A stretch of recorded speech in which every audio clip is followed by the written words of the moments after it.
नमस्कार। Only UPSC के इस स्पेशल सेक्शन में आपका स्वागत है। हम लगातार पीटी स्पेशल कर रहे हैं। ये पीटी स्पेशल की 12वीं क्लास है। हमने इससे पहले समझ लिया था कि अंग्रेज़ों की आर्थिक नीति क्या थी भारत में, ठीक है। अब उससे आगे हम समझना शुरू करेंगे अंग्रेज़ों का प्रशासनिक संगठन किस प्रकार काम करता था। वो सारी चीज़ें हम इस क्लास में समझेंगे, ठीक है। तो अंग्रेज़ों के लिए सबसे बड़ी समस्या इंडिया में थी, वो थी कानून व्यवस्था को बनाए रखना, यानी कि लॉ एंड ऑर्डर को बनाए रखना।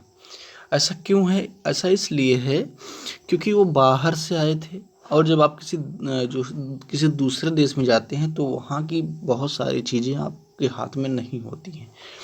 जैसे मान लीजिए, आप कल्पना कीजिए कि अभी हमारे देश में बहुत सारे आदिवासी हैं। तो जब आदिवासी क्षेत्र में कोई अधिकारी जाता है, कोई जो है सरकारी कर्मचारी जाता है, तो उसके लिए उनको डील करना बहुत मुश्किल होता है, क्योंकि उनकी मान्यताएं, वहाँ का रहन सहन, वहाँ की चीज़ें वो बिल्कुल एक जो है मेन स्ट्रीम जो समाज है उससे अलग होता है। तो उसके हिसाब से चलाना पड़ता है। तो इसी प्रकार अंग्रेज जब भारत में बाहर से आए तो यहाँ के लोगों को अपने तरीके से चलाना उनके लिए सबसे बड़ी चुनौती थी, ठीक है। तो कानून व्यवस्था को बनाए रखना ताकि वो एक मजबूती से बने रहे, ये सबसे बड़ी चुनौती थी उनके लिए, ठीक है। अब प्रशासनिक संगठन की इनकी हम बात करेंगे, क्योंकि इनका जो मुख्य मुद्दा है वो यही है। इसी के केंद्र बिंदु को जो है लेकर के अंग्रेज अपनी प्रशासनिक व्यवस्था को चलाते थे। तो इनकी प्रशासनिक व्यवस्था को समझने के लिए से हम 3 भाग में बांटेंगे। नागरिक सेवा, यानी कि सिविल सर्विस, जिसकी आप भी प्रिपरेशन कर रहे हैं। दूसरा है सेना, और तीसरा है पुलिस, ठीक है। तो नागरिक सेवा उनका किस प्रकार, क्या क्या प्रावधान थे, कब शुरू किया, क्या क्या उसमें चीज़ें थी, वो समझेंगे। सेना में किस प्रकार की चीज़ें हैं ये हम समझेंगे, और उसके बाद में पुलिस, ठीक है। तो एक एक करके हम समझ लेते हैं। नागरिक सेवा यानी कि सिविल सर्विस, इसके जन्मदाता है लॉर्ड कॉर्नवालिस। लॉर्ड कॉर्नवालिस, ठीक है, इसके जन्मदाता कहे जाते हैं, यानी कि इसको शुरुआत करने वाले कहे जाते हैं। लॉर्ड कॉर्नवालिस ने कई काम किए इस क्षेत्र में। उन कामों को मैंने यहाँ पर नोट डाउन किया हुआ है।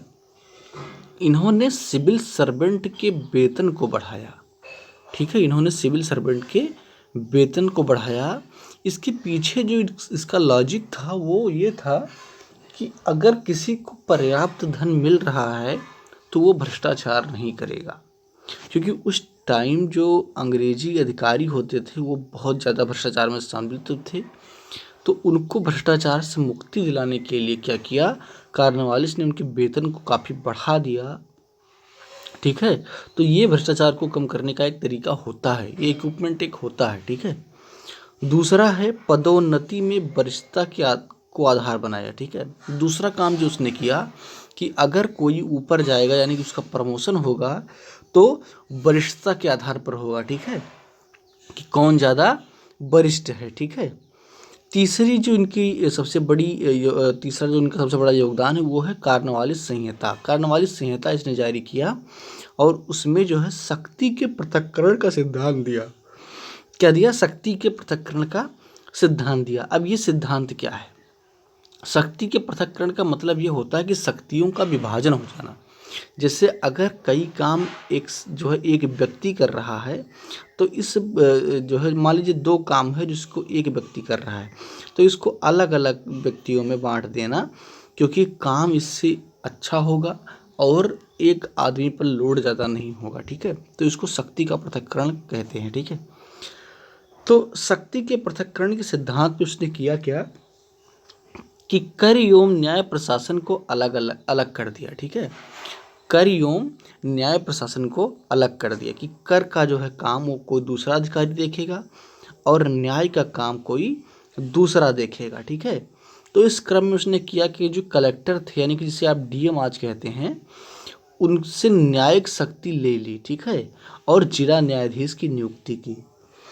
उनसे न्यायिक शक्ति ले ली और जिला न्यायाधीश की क्या की, नियुक्ति की। तो अब कलेक्टर का काम क्या था कि वो कर वसूले और जो प्रशासन के काम है उसको देखे, लेकिन जो न्यायिक काम होगा वो कौन देखेगा? जिला न्यायाधीश देखेगा, और जिला न्यायाधीश की नियुक्ति कर दी, ठीक है। चलिए अब आगे देखते हैं। ये काम जो है नागरिक सेवा में कार्नवालिस के थे। अब देखते हैं कि दूसरे और लोगों ने क्या किया। तो एक गवर्नर हुए लॉर्ड वेलिजली। लॉर्ड वेलिजली ने 1800 एडी में नागरिक सेवा प्रशिक्षण के लिए कलकत्ता में फोर्ट विलियम कॉलेज की स्थापना की। ये क्वेश्चन एक बार आया भी है जैसे यूपीएससी में, ठीक है। तो 1800 एडी में नागरिक सेवा प्रशिक्षण के लिए कलकत्ता में फोर्ट विलियम कॉलेज की स्थापना की।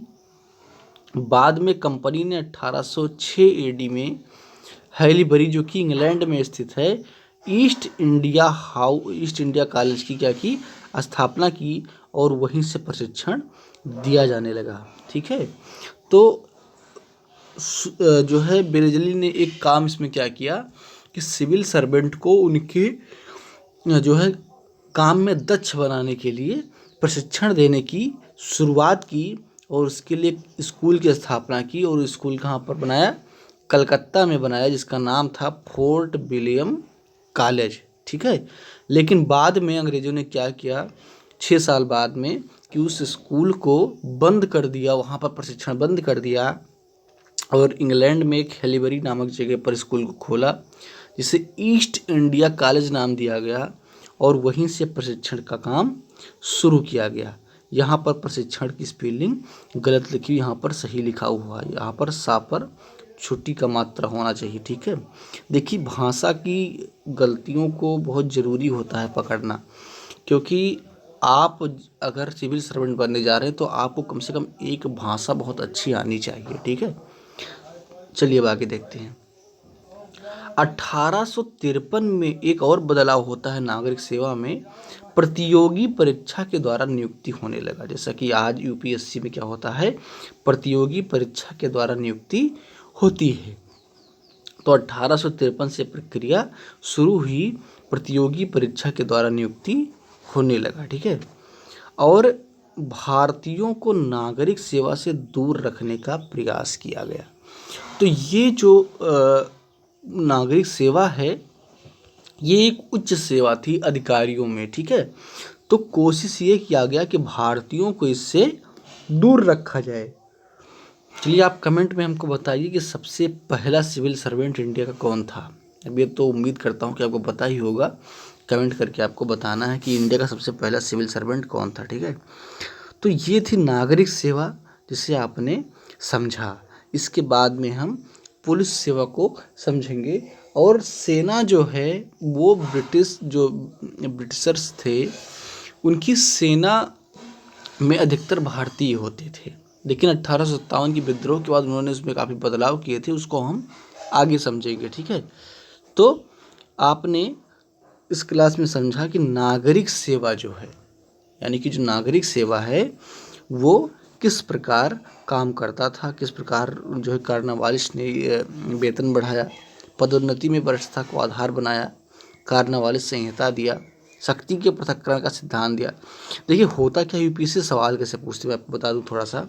यूपीएससी स्टेटमेंट देती है, जैसे वो जो है स्टेटमेंट लिख देगी कि ब्रिटिश भारत के समय नागरिक सेवा के संबंध में निम्नलिखित कथनों पर विचार कीजिए। अब निम्नलिखित कथनों पर विचार करने को कहेगा, फिर नीचे लिख देगा कि शक्ति के पृथक्करण का सिद्धांत किसने दिया, वेलिजली ने दिया।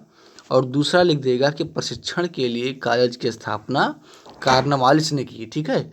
तो अगर ऐसी बात वो लिख देगा और फिर पूछेगा कि कौन सा स्टेटमेंट सही है, पहला सही है कि दूसरा सही है, दोनों सही हैं या दोनों गलत हैं, तो इसमें जवाब क्या होगा कि दोनों गलत हैं।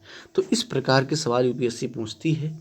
इसीलिए मैं सिर्फ उस सेक्शन को, उतने ही पार्ट को उठाता हूँ जिससे सवाल बनने की संभावना होती है। बाकी इतिहास के पढ़ाई का कोई आदि और अंत नहीं है, ठीक है।